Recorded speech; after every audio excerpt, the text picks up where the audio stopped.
अस्सलाम वालेकुम, मैं हूँ नवीद रज़ा। अच्छा, ये गाड़ी एक आई है बेडफोर्ड, फ्रेम है और गाड़ी ज़ाहिर है ये कंटेनर पे चलती रही, कंटेनर उतार दिया गया है।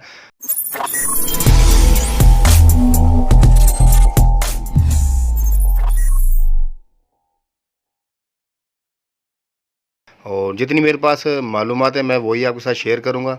अच्छा जी, गाड़ी का जो नंबर है वो रावलपिंडी का है। फ्रेम इसका फुल साइज़ फ्रेम है, फ्रेम बहुत प्यारा है, आपके सामने तस्वीरों में नज़र आ रहा है। रूसी ट्यूब है और ज़ाहिर गियर भी रूसी होगा, मुझे पता नहीं है, आईडिया से मैं बोल रहा हूँ। कमानिया है, फुल साइज़ कमानिया है।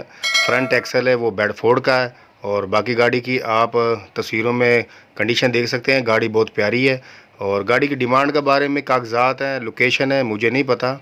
डिस्क्रिप्शन में मालिक का नंबर है, आप इनसे रब्ता करके बाकी डिटेल गाड़ी की आप ले सकते हैं। अगर आप अपनी किसी भी गाड़ी का ऐड लगवाना चाहते हैं तो मेरा भी व्हाट्सअप नंबर डिस्क्रिप्शन में ही है। वीडियो तस्वीर व्हाट्सअप कर दें, ऐड लगा दिया जाएगा। बहुत शुक्रिया।